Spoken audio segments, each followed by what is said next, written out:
মিয়া, প্রত্যেকটা দবিরুল, প্রত্যেকটা একটা মনিরুল, প্রত্যেকটা আজাদি সাহেব হবেন আপনারা, প্রত্যেকটা বাকি বিল্লাহ মুস্তফা হতে হবে। কাউকে নেতৃত্ব দিতে হবে না, আপনার নেতৃত্ব, আপনার প্রতিষ্ঠানের নেতৃত্ব, আপনার থানার নেতৃত্ব আপনাদেরকে দিতে হবে, তৈরি করতে হবে। আপনার কমিটি তৈরি করেন, যদি কমিটি অনুমোদন লাগে, বাকি বিল্লাহ সাহেব আছে, আমাদের সভাপতি সাহেব আছে, অনুমোদন দিয়ে দেবে। যেখানে কমিটি নাই, কমিটি কোনো স্থায়ী না, কোরআনে আয়াত না, কমিটি পরিবর্তন হবে। যারা আসবে না তাদের কমিটি দরকার নাই।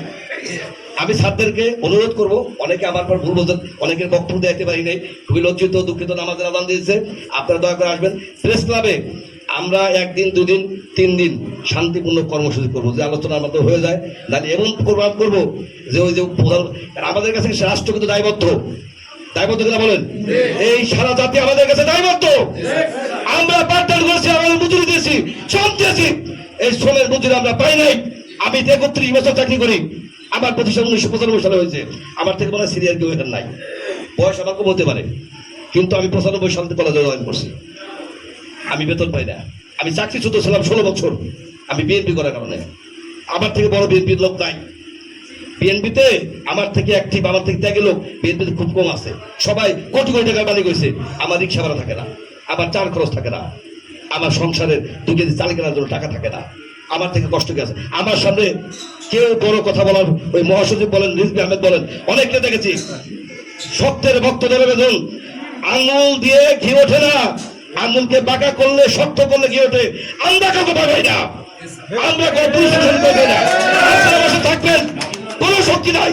একটা ঢিল মারলে বা 2টা ঢিল মারবো, আমাদের একটা শিক্ষকের গায়ে হাত করলে আমরা পুলিশের হাত ভেঙে দেবো, পুলিশের কেস করে দেবো। আমাদেরকে ভয় দেখাবেন না দয়া করে।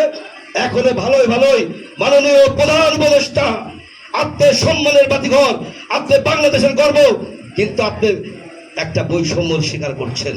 সারা বাংলাদেশের সবচেয়ে বৈষম্য শিকার নলেবী শিক্ষকরা, তাদেরকে মুক্ত রেখে আপনি বড় বড় লেকচার দেন, সুন্দর সুন্দর কথা বলেন, এগুলো আমরা মানতে রাজি না।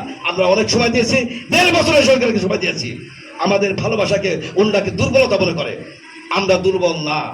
আমরা বাংলাদেশের মাটিতে আমাদের 200 বছর 300 বছরের ইতিহাস, আমরা এখানকার প্রজন্ম, আমরা উড়ে আসি না এখানকার রোহিঙ্গা না। ধন্যবাদ সকলকে, দেখা হবে 30 তারিখে, সবাই দেখবেন এবং প্রত্যেকে ফেসবুক ব্যবহার করবেন, শেয়ার দিবেন, লাইক করবেন, কমেন্ট করবেন, এবং যার যার এখানে আত্মীয় মিডিয়ার কর্মীরা সবাইকে আমাদের কাছে পাশে দাঁড়াতে বলবেন। এই প্রত্যাশা ব্যক্ত করে 2 তারিখে দেখা হবে, হয় মৃত্যু না হলে বিজয়।